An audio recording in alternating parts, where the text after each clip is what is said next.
So good evening students. Business ethics के आज के इस ई लेक्चर के सेशन में आप सब बच्चों का स्वागत है। आज अपन यूनिट नंबर 4 का लास्ट लेक्चर डिस्कस करेंगे। और जैसे आपको याद होगा कि लास्ट लेक्चर में अपन भगवत गीता के बारे में बात कर रहे थे और भगवत गीता में जो कही गई उपदेश हैं, जो चीज़ें सिखाई गई हैं, वो कैसे आज से हमारे मैनेजमेंट और बिजनेस से रिलेट करती हैं, ये सारी बातें हम इसके अंदर पढ़ रहे हैं। तो हमने 3 पॉइंट पढ़े थे कि यूटिलाइजेशन ऑफ रिसोर्सेज होना चाहिए, वर्क कमिटमेंट होना चाहिए, हमारे वर्कर्स जिसको हम टास्क असाइन कर रहे हैं उनका क्या एटीट्यूड होना चाहिए। अब इसी को हम कंटिन्यू करते हैं। अब आता है वर्क कल्चर। देखिए कि वर्क कल्चर एक काफ़ी ज़्यादा इम्पॉर्टेंट रोल प्ले करता है। भगवत गीता के अंदर कहा गया कि भगवान कृष्ण ने कहा अर्जुन से कि जब जब कोई चीज़ें ऐसी होती हैं जहाँ पे गलत है, मानवता के अगेंस्ट है, या फिर हम यूँ कहें कि जब कोई पर्सन अपनी ड्यूटीज़ को फुल्ली कंप्लीट नहीं कर रहा, तो उस वक्त ये समझाना ज़रूरी है कि हम लोग कहाँ गलती पे हैं। जिस जगह हम रहते हैं, जिस जगह हम काम करते हैं, वहाँ का कल्चर और वहाँ का एनवायरनमेंट आपकी सोच पे, आपकी परफॉर्मेंस पे बहुत ज़्यादा इफ़ेक्ट होता है। यदि आप एक्टिविटीज़ गलत कर रहे हो तो आपका एम्प्लॉयज़ की सोच भी गलत होती चली जाती है। Work culture, work environment create होता जाता है गलत एक्टिविटीज़ को प्रमोट करते करते। वहाँ लोग काम से बचेंगे, आलसी होंगे, चोरी चकारी करेंगे अगर ऐसा ही एटीट्यूड वहाँ पर है। पर यदि कोई मैनेजमेंट एथिकल एक्टिविटीज़ करता है, अच्छी चीज़ें करता है, सही चीज़ें करता है, वेलफेयर एक्टिविटीज़ करता है, एक दूसरे का ध्यान रखता है, एम्प्लॉयर और एम्प्लॉय के बीच में रिलेशनशिप है, तो वहाँ का एनवायरनमेंट वैसा ही पॉजिटिव होता चला जाएगा। तो वर्क कल्चर बहुत ज़्यादा इफ़ेक्ट करता है।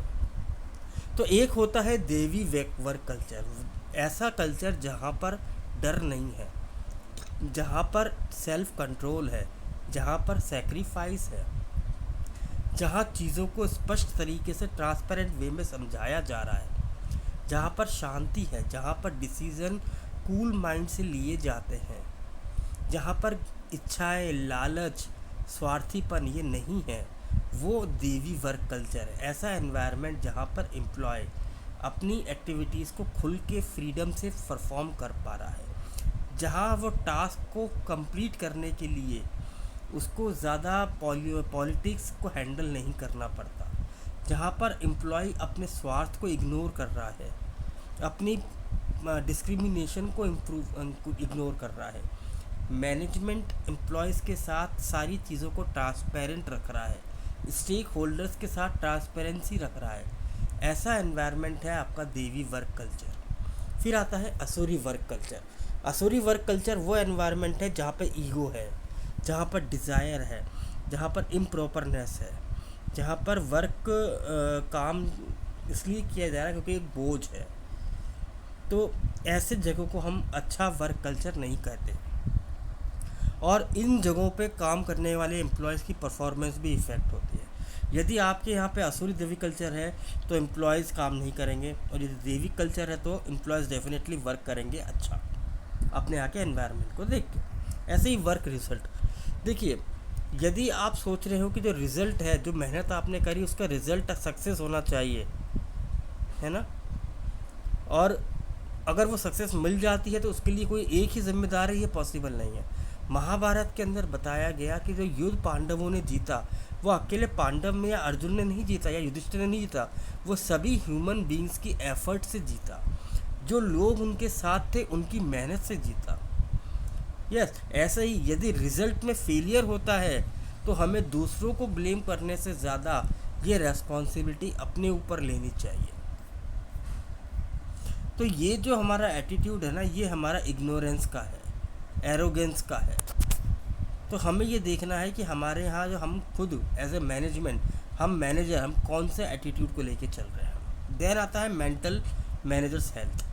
देखिए, हमें क्या देखना है कि मैनेजर्स का की जो मेंटल कैपेसिटी है, जो सोचने समझने की शक्ति है, वो बिल्कुल दृढ़ होनी चाहिए, कंप्लीट होनी चाहिए, साउंड होनी चाहिए। साउंड मेंटल हेल्थ का मतलब है कि हम जो भी एक्टिविटी कर रहे हैं वो मैनेजमेंट और ह्यूमंस के रिलेट करते हुए कर रहे हैं। किसी एक्सपर्ट ने डिस्क्राइब किया था कि एक साउंड मेंटल हेल्थ वो सिचुएशन होती है जिसके अंदर आपका माइंड काल्म है, कूल है, पॉजिटिव चीज़ें हैं और आप एक्सटर्नल चीज़ों से डिस्टर्ब नहीं हो रहे। जैसे आपके यहाँ पे ग्रीड नहीं है, लोग पावर प्रेस्टीज के लिए नहीं जीते, आपके यहाँ लोग आपस में जेलसी की भावना नहीं रखते, आपके यहाँ ईगो नहीं है, आपके यहाँ एंगर नहीं है, आपके यहाँ लोगों को कंपैरिजन नहीं किया जाता, आपके यहाँ पे एम्प्लॉयज़ को यदि परफॉर्मेंस के लिए मोटिवेट किया जा रहा है तो वो अच्छा है चीज़ है।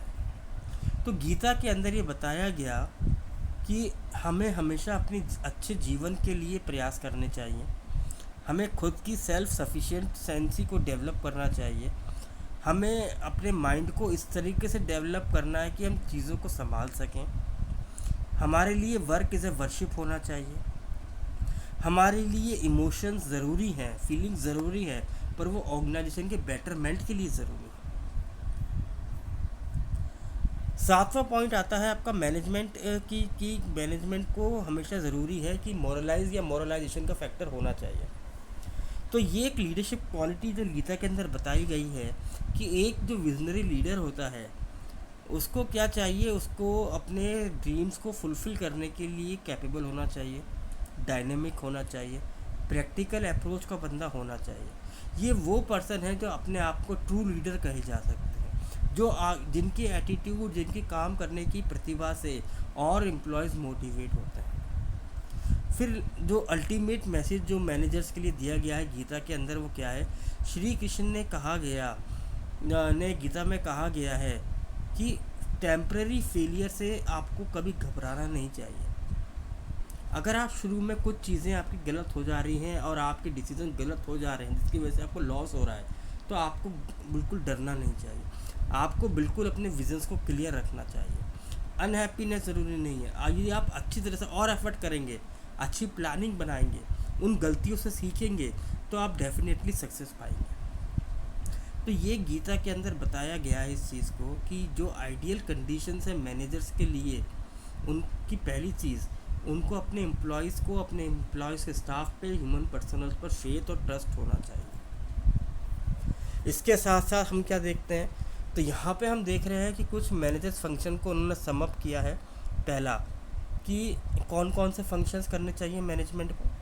एक मैनेजर को सबसे पहली चीज़ है विज़न को फॉर्म करना, उन विजन्स को रियलाइज़ करने के लिए, अचीव करने के लिए प्लानिंग का बनाना, लीडरशिप को डेवलप करना, एक्सीलेंस को एस्टेब्लिश करना, इनोवेशन को बिल्डअप करना, ह्यूमन रिसोर्स को डेवलप करना, team work, team spirit, coordination, cooperation, इन सब एक्टिविटीज़ को अपने ऑर्गेनाइजेशन में इम्प्लीमेंट करना, मोटिवेशन, कम्युनिकेशन और डेलीगेशन, यानी अथॉरिटी हर एम्प्लॉय को दी जानी चाहिए, मोटिवेशन हर एम्प्लॉय को मिलना चाहिए और प्रॉपर स्ट्रेटजीज़ का कम्युनिकेशन एम्प्लॉयज़ के साथ होना चाहिए।